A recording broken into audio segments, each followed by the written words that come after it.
إن الحمد لله نحمده ونستعينه ونستغفره ونعوذ بالله من شرور أنفسنا ومن سيئات أعمالنا من يهده الله فلا مضل له ومن يضلل فلا هادي له أشهد أن لا إله إلا الله وحده لا شريك له وأشهد أن محمدا عبده ورسوله اللهم صل وسلم وبارك على سيدنا محمد وعلى آله وصحبه أجمعين فيا عباد الله أوصيكم ونفسي بتقوى الله فقد فاز المتقون وقال الله تبارك وتعالى يا أيها الذين آمنوا اتقوا الله حق تقاته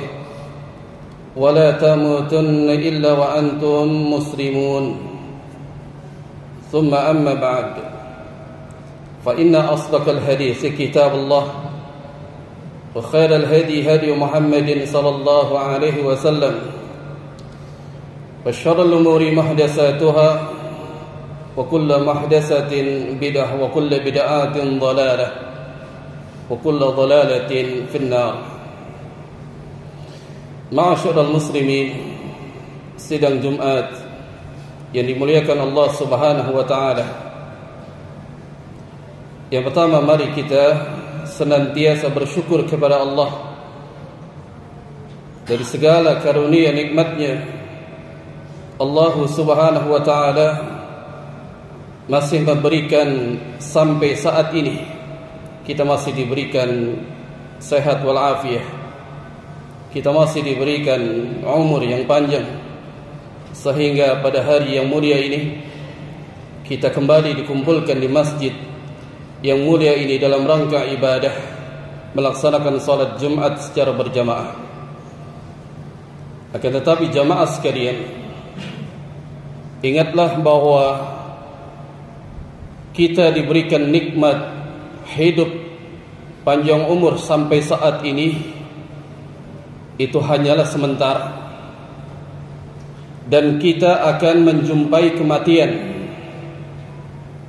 Mau tidak mau, siap atau tidak siap, maka kita pasti akan mati. Tidak ada seorang pun yang lari dari kematian, karena Allah Subhanahu wa taala telah berfirman di dalam Al-Quran pada surat Al-Jumu'ah, Qul innal mauta alladhi tafirru minhu fa innahu mulakikum thumma turadduna ila alimil ghaibi wasyahadah. Katakanlah, sesungguhnya kematian yang kalian lari darinya, itu kematian akan menjumpai kalian, akan mendatangi kalian, dan kalian akan dikembalikan kepada Allah, yang Allah mengetahui yang gaib dan yang nyata. Hal ini harus diyakini. Kematian yang datang tidak bisa dihindari. Seandainya kita berlindung di tembok yang sangat tebal, di bangunan yang tinggi, jika kematian itu datang, maka tidak akan bisa lari darinya, dan tidak bisa kita menghindarinya. Allah juga sebutkan di dalam surat An-Nisa, Aina matakunu yudrikumul maut walau kuntum fi burujin musyayyadah. Di mana saja kalian berada, kematian akan mendatangimu, kematian akan mendapatimu, walaupun engkau di dalam benteng yang tinggi dan lagi kokoh. Allah Subhanahu wa ta'ala akan mengirimkan malaikat maut untuk mencabut nyawamu. Tidak ada manusia yang kekal abadi di dunia ini. Semua jiwa pasti akan mati. Dan ini keyakinan dan akidah kita seorang muslim. Akidahnya kaum mukminin, bahwa kita hidup di dunia ini tidak akan pernah hidup selamanya, dan kita pasti akan mati. Allah Tabaraka wa Ta'ala telah menetapkan di dalam Al-Quran, telah menegaskan di dalam Al-Quran, kullu nafsin dha'iqatul maut thumma ilaina turja'un. Setiap jiwa pasti akan merasakan kematian. Artinya kita yang hadir di sini atau yang tidak hadir, dimanapun mereka berada, statusnya kalau mereka berjiwa pasti akan mati. Summa ilaina turja'un. Kemudian kita akan dikembalikan kepada Allah Rabbul Izzati wal Jalalah. Maka Al-Imam Ibn Katsir rahimahullahu ta'ala ketika mentafsiri dari ayat yang mulia ini, kullu nafsin dha'iqatul maut, setiap jiwa pasti akan merasakan kematian, kata beliau, tidak ada seorang pun yang bisa selamat dari kematian, baik dia berusaha untuk menghindar atau tidak. Karena setiap orang yang Allah Subhanahu wa ta'ala ciptakan itu sudah memiliki ajal-ajalnya, telah ditetapkan. Dan ingatlah jamaah sekalian, bahwa umur kita, umur Nabi Muhammad dan umur umatnya, itu semua telah ditetapkan oleh Allah Tabaraka wa ta'ala. Dan kita sebagai umat Nabi sallallahu alaihi wasallam telah disebutkan bahwa umur umatnya itu 60 sampai 70 tahun. Rasulullah sallallahu alaihi wasallam bersabda dalam sebuah hadis yang diriwayatkan oleh Al-Imam Ibnu Majah. Beliau sallallahu alaihi wasallam bersabda, "A'mar ummati ma baina 60 ila 70 wa aqalluhum min yajuzu dzalik." Bahwa umur umatku, kata beliau sallallahu alaihi wasallam, umur umatku adalah 60 sampai 70 tahun. Dan sedikit orang yang dapat melampaui umur tersebut. Jadilah mukmin yang cerdas jamaah sekalian.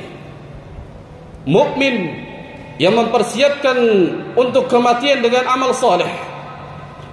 Kerana dalam sebuah hadis, seorang sahabat dari kalangan Ansar datang kepada Nabi SAW.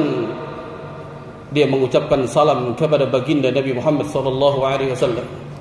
Lalu dia bertanya, "Ya Rasulullah, fa ayyul mu'mini aqyas?" Wahai Rasulullah, mukmin yang mana yang sangat cerdas? Maka Nabi SAW bersabda, "Aktsaruhum lil maut dzikran wa ahsanuhum lima ba'dah isti'dadan ulaikal aqyas." Kata Nabi SAW bahwa mukmin yang cerdas itu adalah yang mereka mengingat kematian, banyak mengingat kematian. Dan mukmin yang cerdas diantaranya dia mempersiapkan dirinya untuk kematian. Maka itulah mukmin yang cerdas, kata Nabi SAW. Sudah siapkah kita menghadap Allah? Jika setelah solat Jumat kita ini kita dicabut nyawanya oleh Allah Azza wa Jalla, apa yang kita siapkan untuk menghadap Allah? Kita senantiasa banyak berbuat dosa dan maksiat di dunia ini. Kita ingin hidup poya-poya tapi meninggalkan ibadah, seolah-olah kita hidup untuk selamanya. Ingatlah bahwa malaikat maut senantiasa akan mengintai kita, tua maupun muda, yang sakit maupun yang sehat. Kalau Allah sudah tetapkan ajal kita dan kita mati setelah solat Jumat, maka tidak ada yang bisa menghindar dan tidak ada yang bisa menolaknya. Bahwa kematian itu pasti hak dan setiap jiwa pasti akan mati. Kullu nafsin dha'iqatul maut. Setiap jiwa pasti akan merasakan kematian. Semoga kita menjadi orang-orang yang cerdas, yang banyak mengingat kematian dan mempersiapkan kematian dengan amal saleh. Aqulu qouli hadza wa astaghfirullah li wa lakum wa lisairil muslimin wa min kulli dhanbin fastaghfiruhu innahu huwal ghafurur rahim.